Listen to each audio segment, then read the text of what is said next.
what fascinates me about this episode's topic? What's that? That in 1463, Cosimo de Medici, arguably the most powerful man in Florence, one of the richest men in all of Europe, patron of artists and scholars, the architect of Renaissance culture, received two manuscripts. One was the complete works of Plato, the greatest philosopher of ancient Greece, the foundation of Western thought. Literally the thinker who shaped everything that came after. The other was a collection of texts supposedly authored by an ancient Egyptian sage named Hermes Trismegistus, and Cosimo, lying on what he believed was his deathbed, told his translator Marsilio Ficino to drop Plato and translate the Hermetic texts first. Think about that for a moment. Here's a man who's credited with launching the entire Renaissance, the revival of classical learning, the celebration of Greek philosophy, the return to ancient sources that transformed European culture. And he tells his scholar, whom he's been paying for years specifically to translate Plato, to put aside the greatest philosopher in Western history, prioritize these mysterious texts from Egypt instead. Why would anyone do that? Because Cosimo believed he'd found something older than philosophy itself, something that made even Plato a latecomer to wisdom. He genuinely believed he'd found the original revelation given to humanity at the beginning of time, the source from which all subsequent wisdom flowed. And if you were dying and thought you'd found the original teaching, you wouldn't want to waste your remaining days on a derivative. Welcome to Ab Immemorabili. I'm Holly. And I'm Drake. From Time Beyond Memory, Where we explore ancient wisdom traditions for modern seekers. Brought to you by the most ancient anamnetic order of Trikala. Today we're exploring the Hermetic tradition, not a household name like Stoicism or Buddhism. You won't find Hermeticism trending on social media or featured in popular wellness content. But it's arguably one of the most influential currents in Western spirituality, hiding in plain sight beneath the surface of our culture. This is the tradition that gave us as above, so below. The tradition that shaped Renaissance magic, influenced the development of modern science, and keeps reappearing whenever people seek hidden wisdom behind surface appearances. And at the center of it all is a figure who may never have existed as a historical person, Hermes Trismegistus, the thrice great, part Greek god, part Egyptian deity, part legendary ancient sage, supposedly the author of 36,000 books of wisdom that contained every secret of heaven and earth. Books we don't have. That probably never existed as physical texts. That's exactly it, isn't it? We're talking about a tradition built on writings attributed to a figure who's essentially a myth, a theological construction, a fusion of different cultural deities. And yet those texts shaped Western spirituality for 2,000 years. They influenced everyone from Renaissance magi to natural philosophers, to Isaac Newton, to the founders of modern spiritual movements. This phantom author cast a longer shadow than most historical figures. So let's dig into this properly. Who or what was Hermes Trismegistus, and why does his tradition keep returning? Let's start with the name itself, because names carry meaning. In Greek, Trismegistos means thrice greatest or 3 times great. The title actually appears in ancient Egyptian inscriptions that were translated into Greek. Egyptian priests traditionally gave the epithet great to their god Thoth, and these honorific titles could accumulate. So, thrice great meant something like the very greatest, the greatest of all the great ones. And Thoth was no minor deity in the Egyptian pantheon. He occupied a crucial position. Thoth was the god of writing, the inventor of hieroglyphics, which the Egyptians believed were sacred marks containing divine power. He was the god of wisdom, of magic, of the moon, of the measurement of time. He served as the scribe of the gods, recording divine decrees and cosmic events. He was present at the weighing of souls in the afterlife, recording the outcome that determined whether a person proceeded to eternal life or faced destruction. That's an extraordinary portfolio. Writing, wisdom, magic, time, cosmic record-keeping, judgment of souls. It suggests that for the Egyptians, these functions were connected. The ability to write, to encode meaning in symbols, was linked to wisdom and magic and the measurement of time. Thoth represented divine intelligence actively working in the world. And when Greek culture encountered Egyptian culture, particularly after Alexander the Great's conquests in the 4th century BCE, the Greeks looked at Thoth and saw similarities to their own god Hermes. Now, Hermes had a somewhat different character, more of a trickster, a boundary crosser, a messenger between worlds. But he was also associated with the invention of language, with guiding souls to the underworld, with commerce and communication and eloquence. Similar functions, different flavors. Both were liminal gods, operating at boundaries. Both connected the human and divine realms. Both had associations with communication and the transmission of meaning. So they merged. In the cultural blending that followed Alexander's conquests, Hermes plus Thoth became Hermes Trismegistus, the Egyptian wisdom god, wearing a Greek name and title. But here's where it gets genuinely interesting. This wasn't just the kind of theological mix and match that happens whenever empires absorb foreign religions. In Alexandria, the great Egyptian city founded by Alexander and ruled by Greek pharaohs, something more creative occurred. The Greeks and Egyptians, along with Jews who had a substantial community there, and eventually various other groups, began producing philosophical and religious texts. And they attributed these texts to the merged deity, treating him not exactly as a god, but as an ancient sage who had lived in the remotest antiquity and had received direct divine revelation. So Hermes Trismegistus transforms from a deity into a legendary human figure, or semi-divine figure, an ancient Egyptian priest-king who lived before Moses, according to some traditions, contemporary with Moses, according to others, sometimes even placed before the flood, the founder of all wisdom traditions, the source from which all later sages and prophets drew their understanding. Some texts claim he wrote 36,525 books. Which would make him the most prolific author in human history, by an absurd margin. The number itself is significant. Various scholars have connected it to astronomical calculations, to the Egyptian calendar, to cosmic cycles. It's meant to suggest absolute completeness, total wisdom covering every aspect of existence through every cycle of time. Not a partial teaching, but the whole truth about everything. Of course, we don't actually have 36,000 books. What we have are a handful of texts, most importantly the collection called the Corpus Hermeticum. 17 treatises, mostly written as dialogues, mostly involving Hermes teaching a student. Sometimes the student is his son Tat, sometimes a figure called Asclepius, and in the famous first treatise, Hermes himself is the student, receiving teaching from a divine being called Poimandres. These texts weren't discovered all at once or preserved in a single archive. They were gathered, copied, translated, lost, found again across many centuries. They pass from Greek into Latin, from Greek into Arabic, sometimes back again. What Ficino translated for Cosimo in 1463 was one particular collection. Other texts have been discovered since, including important Hermetic fragments found at Nag Hammadi in Egypt in 1945, alongside Gnostic Christian Gospels. Let's talk about what these texts actually teach, because this is where we move from history into philosophy, from provenance into wisdom.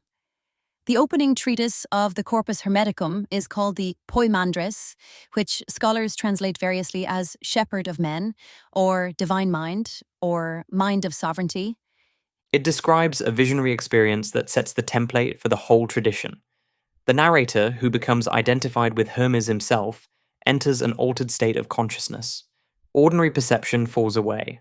In this condition, he encounters a being of infinite light, boundless and formless.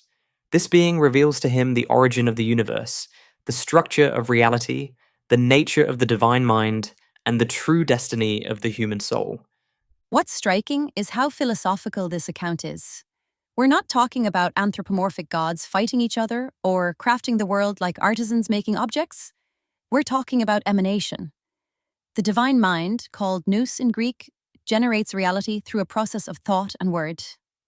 Mind thinks. Thought produces the word, the logos. The word creates the ordered cosmos out of primordial chaos. There's an obvious parallel to the opening of the Gospel of John. In the beginning was the Word, and the Word was with God, and the Word was God. Through him, all things were made. Scholars have debated for centuries about the relationship. Did Christian thought influence the Hermetic texts? Did Hermetic texts influence early Christianity? Did both draw from common sources, perhaps Jewish wisdom literature or Greek philosophy? Probably all of those to varying degrees. Alexandria was a melting pot where ideas crossed cultural and religious boundaries constantly. Influence flowed in multiple directions simultaneously. The famous phrase, as above, so below, comes from this tradition, though the fullest version appears in a text called the Emerald Tablet, which has its own complex transmission history through Arabic alchemy. The complete statement goes something like this: that which is above is like that which is below, and that which is below is like that which is above, to accomplish the miracles of the one thing. Which sounds wonderfully cryptic until you understand the cosmology behind it. Nah. Right. The Hermetic view is that the universe operates on one fundamental principle, endlessly reflected at every level of existence. The same patterns that govern the motion of the stars govern the flow of thoughts in the human mind. The same dynamics that unfold in the macrocosm of the vast universe unfold in the microcosm of the individual soul. Reality is fractal, self-similar at every scale. The human being, in Hermetic thought, is a perfect mirror of the cosmos in miniature. We contain within ourselves everything that exists in the universe. The Hermeticists took this quite literally. Not just as poetry, your physical body corresponds to the planets and stars in specific ways. Different organs, different systems relate to different celestial bodies. Your soul corresponds to the cosmic soul, the animating principle of the universe. Your intellect corresponds to the divine mind itself, which is the source of all intelligence. And this correspondence isn't merely symbolic or metaphorical. A nice way of thinking about things. It's operational, functional, causal. If you truly understand how the cosmos works, you understand how you work. And if you can transform yourself, you can transform your relationship to everything, because you and everything are reflections of the same underlying reality. This is where the magical dimensions of Hermeticism emerge. If everything is connected through correspondence, if the same fundamental pattern repeats at every scale of existence, then affecting one level potentially affects other levels. This becomes the theoretical foundation for astrology, where planetary configurations influence events on Earth and in individual lives. It's the foundation for alchemy, where transformations in the laboratory mirror transformations in the soul of the operator. It's the foundation for what the Renaissance called natural magic, working with the hidden sympathies and correspondences in nature to produce remarkable effects. But we should be clear that the Hermetic texts themselves, the Corpus Hermeticum, are much more focused on transformation of consciousness than on casting spells or transmuting metals. The Hermetic path is essentially a path of gnosis. That's an important word to understand properly. Gnosis isn't merely knowledge in our modern sense of accumulated information. It's not facts stored in memory. Gnosis is direct experiential knowledge of divine reality. Knowing God the way you know the taste of honey, not knowing about God the way you know facts from a book. The difference between reading about swimming and actually being in water. The goal, as these texts describe it, is to ascend. Not physically, obviously, but consciously. To move from identification with the body and its passions, through identification with the soul and its reasoning capacities, up to identification with the divine mind itself, and ultimately to recognize that your deepest self, your true nature, was never actually separate from that divine mind at all. You were always what you're seeking to become. You just forgot. There's a stunning passage in the Corpus Hermeticum where Hermes instructs his student, "If you do not make yourself equal to God, you cannot understand God. Like is known by like. Make yourself grow to immeasurable size. Be free from everybody, transcend all time. Become eternity, and thus you will understand God. Believe that nothing is impossible for you. Consider yourself immortal and capable of understanding all things, all arts, all sciences, the nature of every living being." That's not modest advice. No, it's extraordinarily bold, but it captures something essential about the Hermetic attitude toward human potential. This isn't a tradition of humble prostration before an incomprehensible deity you can never approach. It's not about emphasizing human sinfulness and dependence on external grace. It's a tradition that says humanity has the inherent capacity for divine realization. We're not worms. We're seeds of divinity that have somehow forgotten what we are. The spiritual path is about remembering. The forgetting is crucial to the Hermetic understanding. The texts repeatedly emphasize that ignorance is the fundamental disease of the human condition, and knowledge is the cure. But again, we're not talking about accumulating information, adding more facts to your mental database. We're talking about remembering something the soul always knew, but has covered over through immersion in matter, through identification with the body, through distraction by sensory pleasures and worldly concerns. Which sounds remarkably like Platonic anamnesis. Plato's teaching that learning is really remembering what the soul knew before birth, but forgot when it entered a physical body. It does sound very similar, and that resemblance created one of the great historical puzzles. When these Hermetic texts were rediscovered in the Renaissance, scholars genuinely believed they were pre-Platonic. They thought Plato had actually read them. They imagined a chain of transmission stretching back into the mists of antiquity, from ancient Egypt through Hermes to Moses, to Orpheus to Pythagoras, to Plato, each subsequent teacher drawing from the same original well. This idea was called the Prisca Theologia, the ancient theology. The concept that there was one original revelation given to humanity at the beginning of history, and that all the great wisdom teachers across all traditions were participants in a single stream of transmission. They might use different languages, different symbols, different cultural forms. But underneath, they were all transmitting the same primordial truth that had been revealed to Hermes in Egypt. Cosimo de Medici believed this fervently. Marsilio Ficino believed it. Pico della Mirandola, who tried to synthesize Hermeticism with Kabbalah and Christian theology, believed it. The Renaissance magi believed they were recovering the original source of all wisdom, predating and underlying both Greek philosophy and biblical revelation. This is why Cosimo wanted the Hermetic texts translated before Plato. If Hermes was the original source and Plato merely a later student in the chain, you naturally want to go to the fountain rather than the downstream river.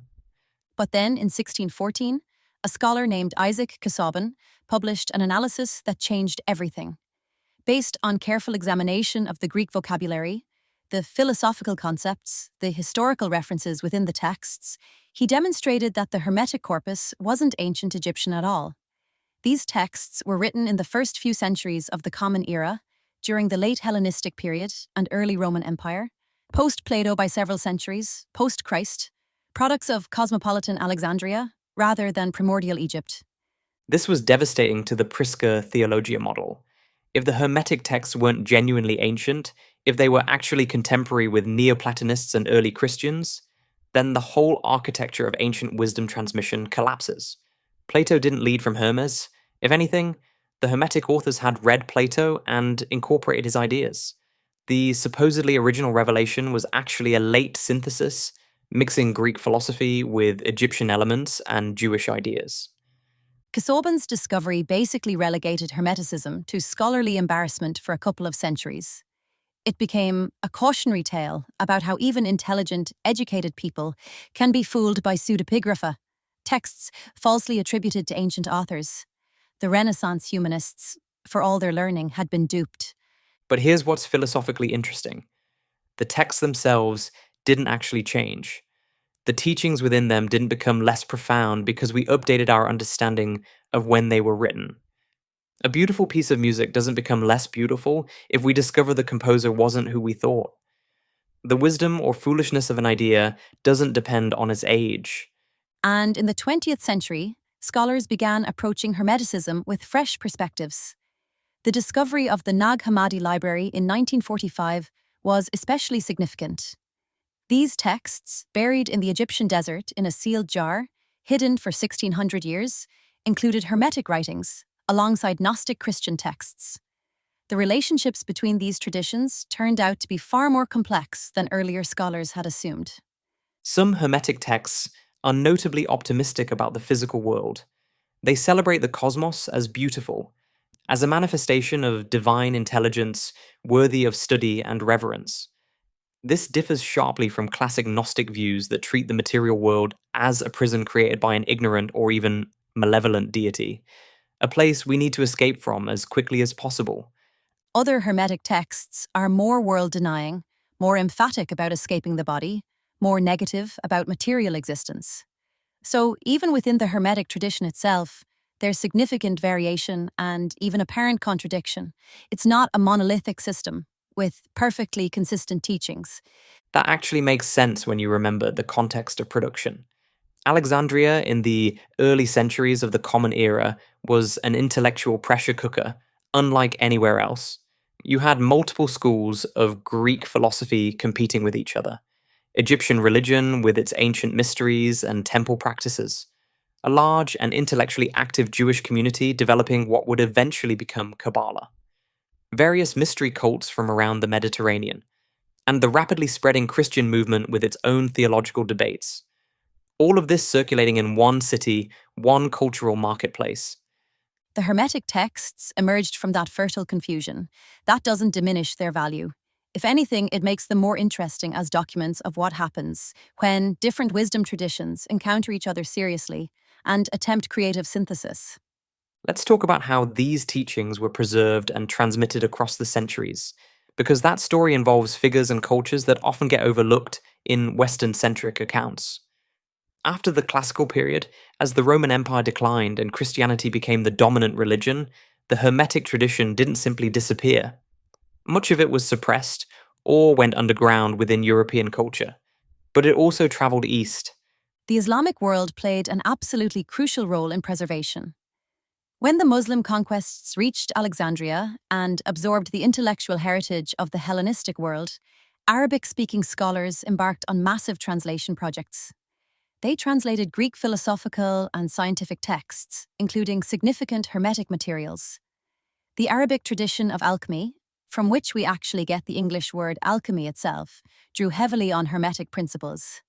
Terms like elixir and the very concept of transmutation came through Arabic channels. The great Islamic centers of learning, in Baghdad, in Cordoba, in Cairo, became repositories for knowledge that might otherwise have been lost entirely. Texts that no longer existed in Greek survived in Arabic translation. And Islamic scholars didn't just preserve passively, they developed and extended these traditions, adding their own insights and experiments. There's a particularly fascinating group called the Sabians of Harran, in what's now southern Turkey near the Syrian border. This community, which persisted for centuries, claimed to be authentic followers of Hermes Trismegistus. They had temples, priesthoods, elaborate rituals, and a substantial body of philosophical and astronomical learning they attributed to Hermetic sources. Here's the interesting political context. Islamic law required that religious minorities, to receive protected status, must be people of the book. They had to possess genuine scriptures from a recognized prophet. The Sabians claimed Hermes as their prophet and his writings as their scripture, and this claim was accepted. They were allowed to practice their religion openly. Which meant that for several centuries, there was an active community maintaining Hermetic practices as a living tradition, not just preserving old texts, but actually performing rituals, training priests, maintaining temples dedicated to planetary deities understood through a Hermetic lens. Scholars would visit Harran specifically to learn from the Sabians about astronomy, astrology, and Hermetic philosophy. The Sabians serve as a crucial link between the ancient Hermetic tradition and its later medieval and Renaissance revivals. When European scholars began recovering classical learning, some of what came back had passed through this living tradition, not just through dusty manuscripts. Medieval European alchemy, which many people dismiss as primitive chemistry or mere greed for gold, was saturated with Hermetic thinking. The alchemists understood their laboratory work as spiritual practice.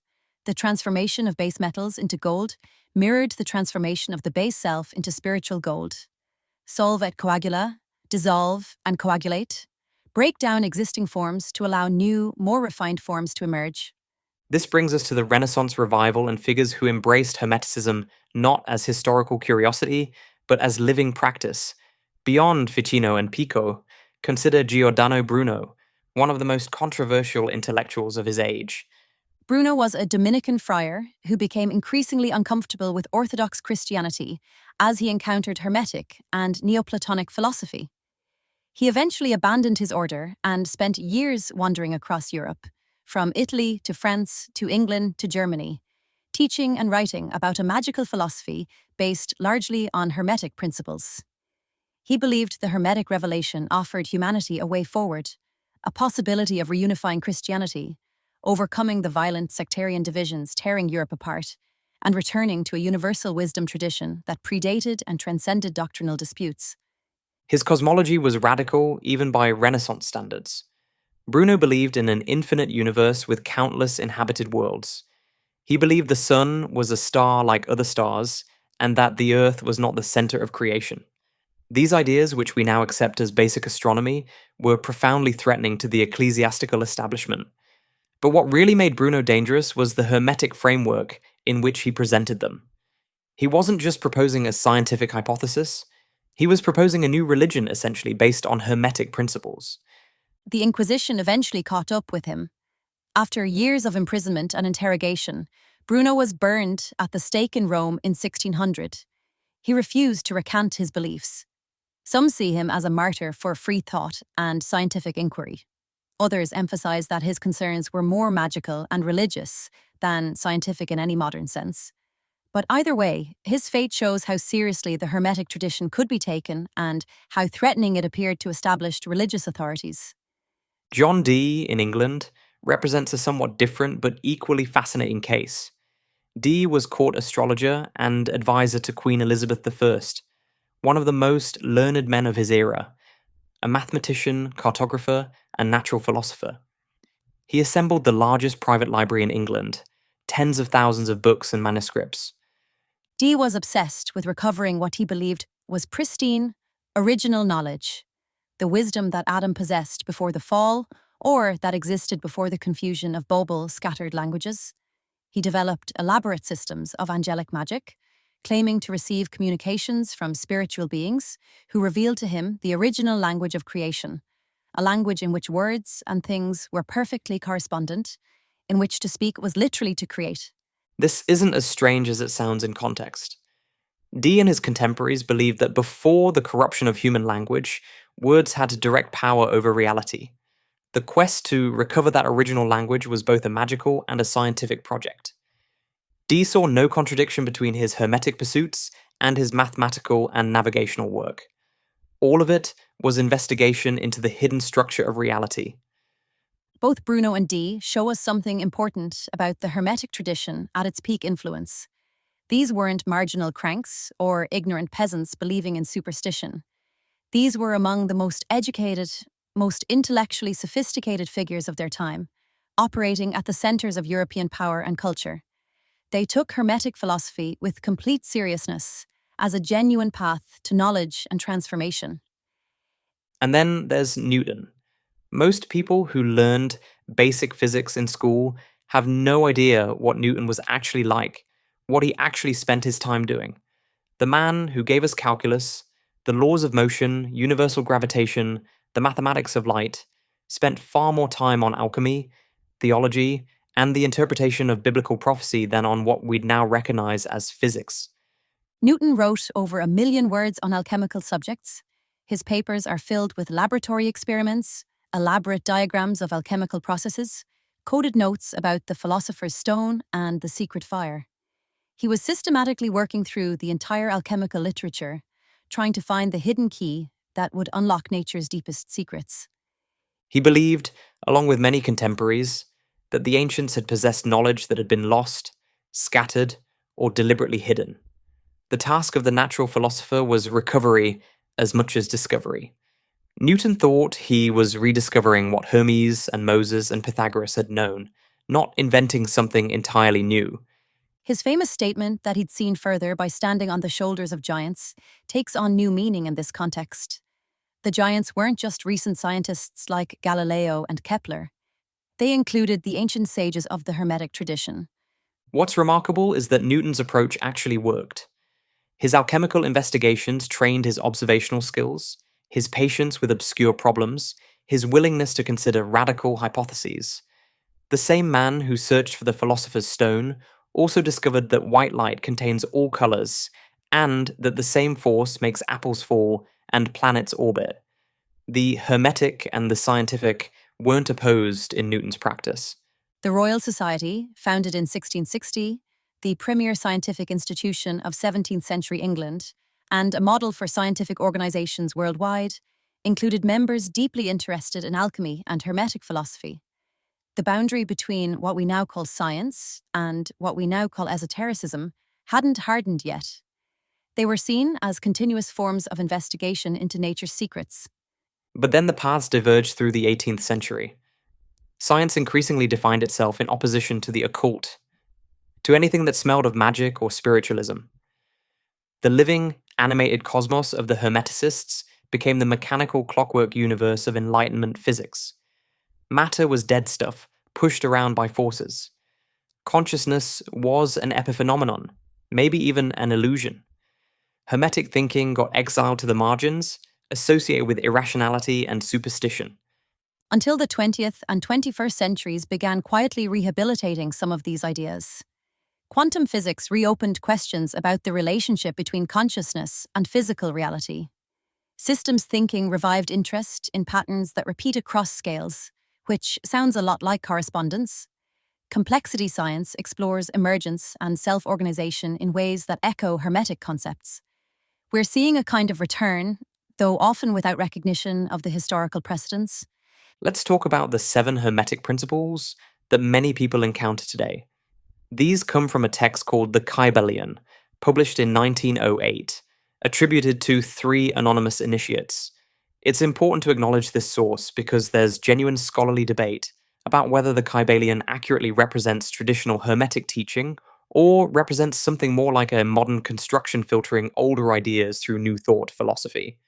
Either way, these 7 principles have become enormously influential in contemporary spirituality. So, let's go through them with appropriate caveats. First is mentalism. The universe is mental. All is mind. Reality at its deepest level is consciousness rather than matter. Mind comes first, and everything else emerges from mind. This has obvious practical implications. If the universe is fundamentally mental, then thoughts have a kind of creative power. Consciousness isn't an accident that evolved from blind matter. It's the ground of being from which material appearances arise.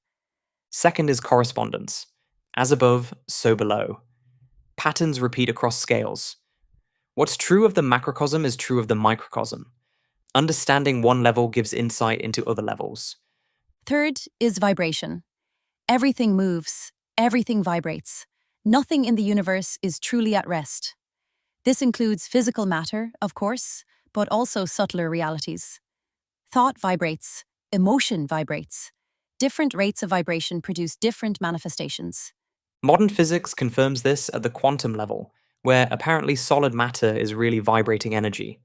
The Hermeticists intuited something about reality's nature that later science would validate through entirely different methods. Fourth is polarity. Opposites are identical in nature, different only in degree. Hot and cold are the same phenomenon, which we call temperature, at different points on a continuous scale. Love and hate are variations of emotional intensity directed differently. Light and darkness, all apparent opposites, are really degrees of one underlying reality. The practical application is transformative. You don't have to fight opposites or eliminate negatives to create positives. You shift along the scale. You transmute hate into love by changing the degree and direction of the same emotional energy. Fifth is rhythm. Everything flows. Everything has tides and cycles. The pendulum swings left, then right. Nations rise and fall. Personal moods come and go. Understanding rhythm lets you work with natural cycles rather than being blindly tossed by forces you don't understand. Sixth is cause and effect. Every cause produces effects. Every effect has causes. Nothing happens by pure chance. What we call chance or luck is simply causation we haven't recognized or understood. Seventh is gender. Masculine and feminine principles exist in everything, not just biological sex. These are energetic polarities. Generation, creation, manifestation all require the interaction of both principles. One projects, the other receives. Both are necessary for anything to come into being. Whether or not these 7 principles accurately represent ancient Hermetic teaching, they capture a coherent worldview. A universe that's intelligent, patterned, interconnected, and accessible to human understanding. And importantly, it's a practical worldview. These aren't just abstractions for intellectual contemplation, they're meant to be applied for transformation. Let's connect this to the three-trunk integration we emphasize at MAAOOT, because Hermeticism isn't only philosophy. It addresses all dimensions of human transformation. The spirit dimension is obvious. Hermeticism is philosophical spirituality. It emphasizes direct experience of divine reality rather than blind faith or submission to external authority. The texts describe contemplative practices, visualization exercises, states of expanded consciousness achieved through disciplined inner work. The mind dimension is equally present.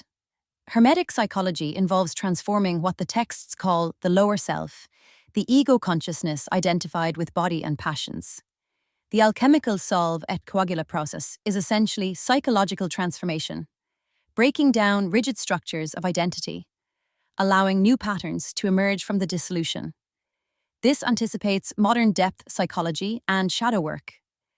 And the body dimension, though sometimes overlooked, is definitely present. Alchemical work required physical engagement with materials, with fire, with a laboratory apparatus. Hermetic astrology connects celestial bodies to different parts of the human body in specific ways. There are breath practices within the tradition, connecting vibration and consciousness through physical technique. It's not purely mental or theoretical. This integration across dimensions is precisely why Hermeticism keeps returning. It's not just another philosophy to think about. It offers a complete framework for transformation addressing mind, body, and spirit together. Let's explore cross-cultural connections more deeply, because the Hermetic worldview isn't unique to the Western esoteric tradition. Similar insights appear in wisdom traditions that developed completely independently, which raises fascinating questions about what these convergences might mean. The Vedantic concept of Brahman as pure consciousness, from which all reality emanates closely, parallels the Hermetic divine mind. In the Upanishads, the material world is not opposed to spirit, but is spirit appearing as form, consciousness manifesting as experience. The insight that individual consciousness, what the Upanishads call Atman, is ultimately identical with cosmic consciousness, Brahman, echoes the Hermetic teaching that human intellect is a spark of the one universal mind. Tat tvamasi, thou art that, could serve as a Hermetic motto. Kabbalistic emanation theory offers another remarkable parallel. The Kabbalistic tree of life describes how the infinite divine, Ein Sof, unfolds through a structured series of sephirot from pure undifferentiated unity to material existence. Each level maintains connection to the levels above and below. The human soul contains all the sephirot in miniature. This is almost exactly the Hermetic model. The relationship between the two traditions is historically complex, since Renaissance thinkers like Pico della Mirandola explicitly synthesized Hermetic and Kabbalistic ideas. But the similarities run deeper than Renaissance syncretism can explain. The Buddhist Yogacara school presents yet another convergent insight. Yogacara philosophers, particularly Vasubandhu in the 4th century, argued that what we experience as external reality is actually the play of consciousness. The storehouse consciousness, alaya vijnana, contains seeds that ripen into apparent objects and experiences. There's no material world outside mind. This sounds remarkably like Hermetic mentalism, the principle that all is mind, different vocabulary, different philosophical context, different cultural matrix, but strikingly similar at the core. And Taoist internal alchemy deserves particular attention. Chinese alchemists developed elaborate systems for working with qi, the vital energy that animates all things. They described 3 treasures that must be refined and unified.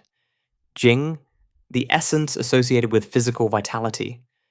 Qi, the breath and energy flow. And Shen, the spirit or consciousness. The goal was creating an immortal embryo within oneself, a spiritual body capable of surviving physical death.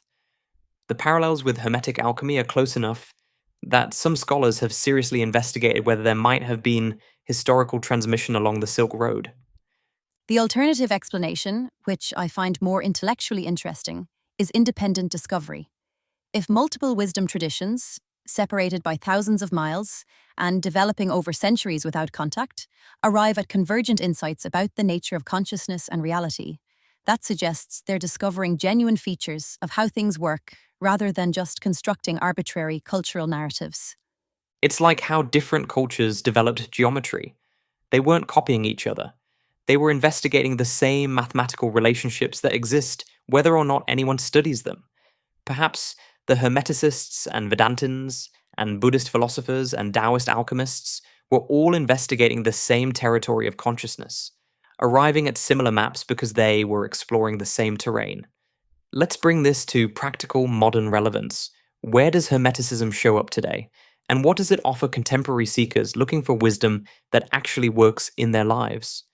The New Thought movement of the late 19th and early 20th centuries drew heavily on Hermetic principles, though often without explicit acknowledgement of the source.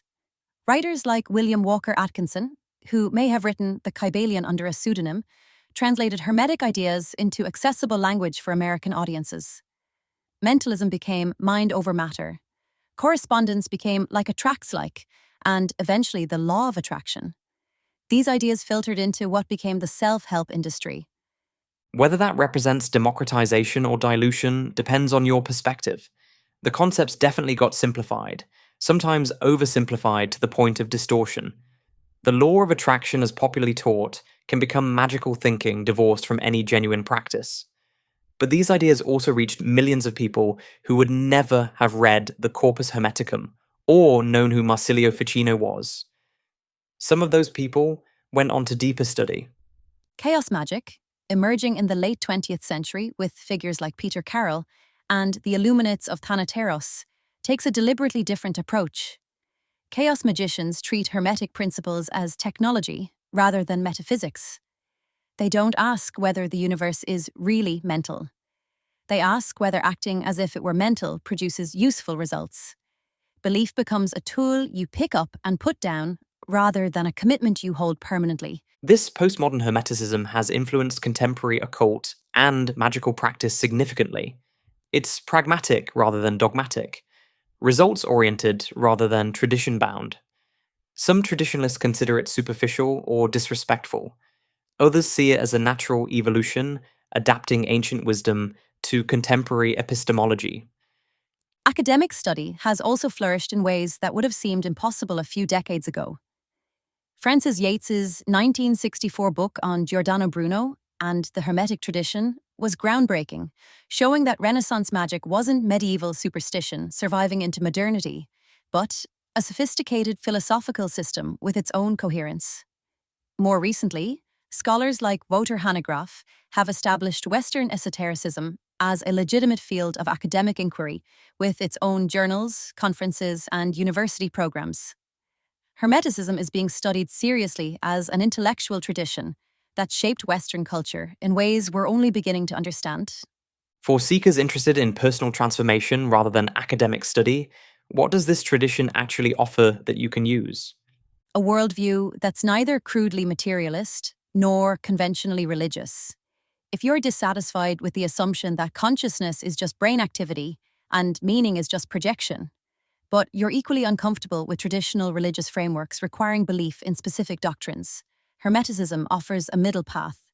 It affirms that consciousness is primary, that meaning is real, that transformation is possible, all without demanding submission to external authority.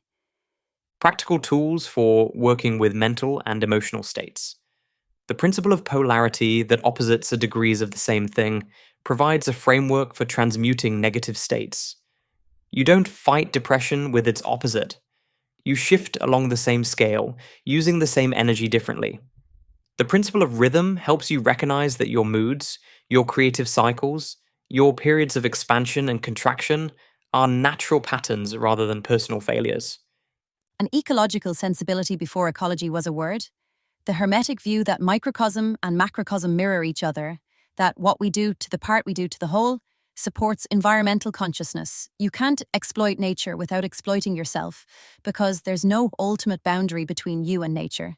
This isn't just ethical argument, it's a description of how reality works, according to Hermetic understanding. An historical depth that connects you to 2,000 years of seekers who wrestled with the same questions.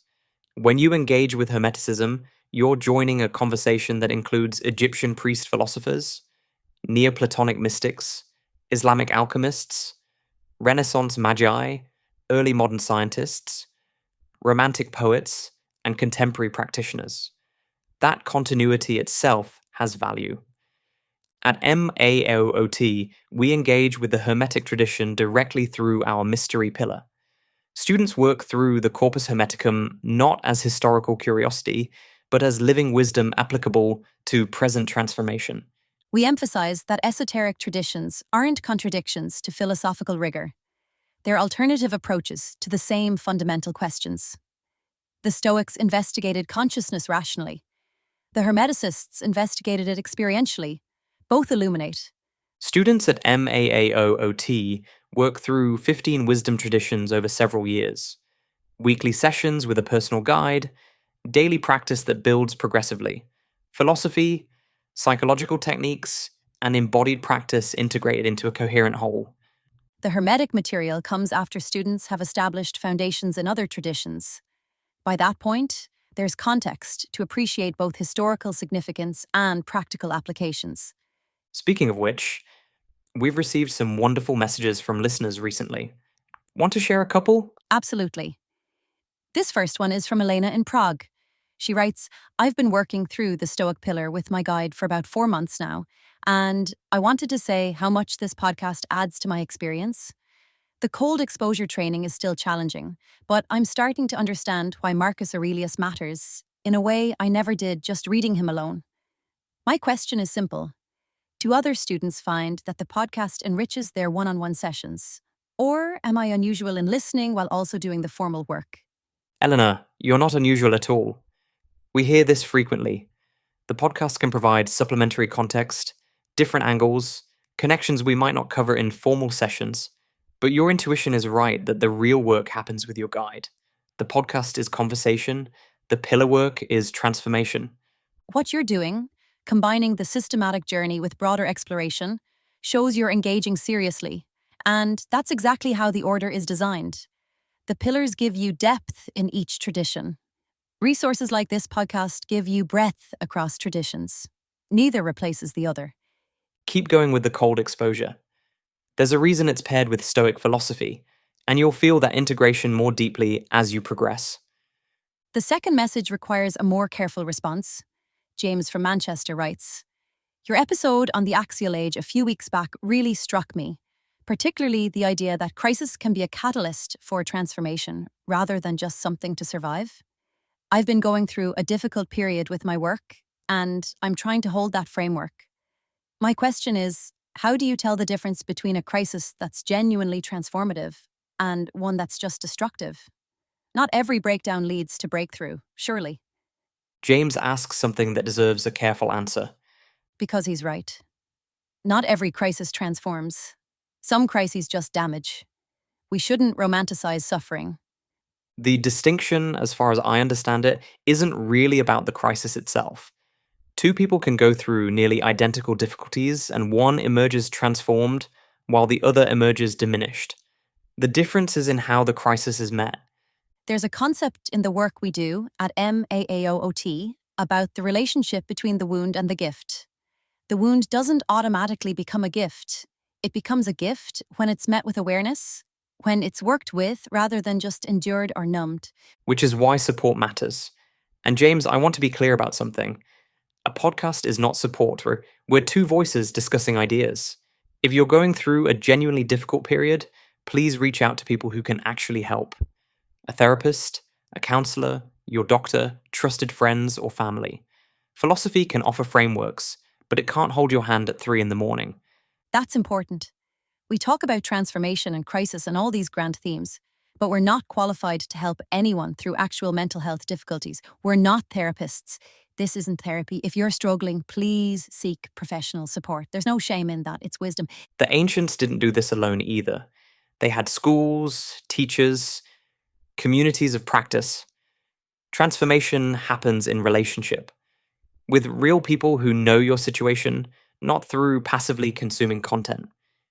James, the fact that you're asking this question, that you're trying to hold a framework rather than just white-knuckling through, suggests you're already bringing some awareness to what you're experiencing. But frameworks are maps. Sometimes you need an actual guide standing next to you. Take care of yourself first. The philosophy will still be here when you're ready for it. We genuinely appreciate both Elena and James for writing in. Before we close, a small bit of housekeeping. Some of you may have noticed we've been slightly less regular with releases lately. We wanted to address that directly. We're going to be shifting from weekly episodes to releasing roughly every 10 days. The honest reason is that each episode takes a significant amount of time to produce: the research, the writing, the recording, the editing. We want to maintain the depth and quality you've come to expect, and that means giving ourselves a bit more breathing room. We'd rather release something we're genuinely proud of every 10 days than rush something out every week that doesn't meet our standards. So if you're wondering where we are, we haven't disappeared. We're just taking the time to do this properly. Thank you for understanding, and thank you for being the kind of listeners who value depth over frequency. While we're on housekeeping, if you've been enjoying the show, there are a few simple ways you can help us reach more people. Writing a review on Apple Podcasts or Spotify makes a genuine difference. Those reviews help new listeners decide whether to give us a chance. Even just leaving 5 stars in whatever app you use. It takes seconds, but it affects how the algorithms surface the show to potential listeners. Or, the simplest thing of all, if you know someone who might resonate with what we're doing here, just tell them about us. Send them a link to an episode you think they'd appreciate. Word of mouth remains the most powerful way podcasts grow. We don't have a marketing department. We have you. And we're genuinely grateful for that. If any of this resonates, if you sense there's something worth exploring more deeply than any podcast can offer, we'd love to hear from you. Send your thoughts to podcast@maaaaoot.org. We read everything, and your reflections often shape what we explore next. For those ready to begin systematic work with guidance, visit maaoot.org. The initial conversation is about mutual fit. Not everyone is ready for multi-year commitment, and that's perfectly fine. But if you feel called to this kind of work, we'd be honored to walk with you. As we close, consider this. The Hermeticists taught that knowledge isn't accumulated from outside, but remembered from within. Your soul already knows what it needs. The spiritual path is uncovering what's already there, removing veils rather than adding new layers. What if that's true? What if the wisdom you're seeking isn't somewhere outside you, but has been with you all along, waiting to be recognized? The Hermetic teaching says that recognition changes everything. Not adding something new, but removing what obscured what you've always been. As above, so below. The universe is mental, the cosmos reflects in you, and you reflect in the cosmos. Ab Immemorabili, from time beyond memory. The wisdom you seek has always been within you. You're not learning it. You're remembering it. Until next time.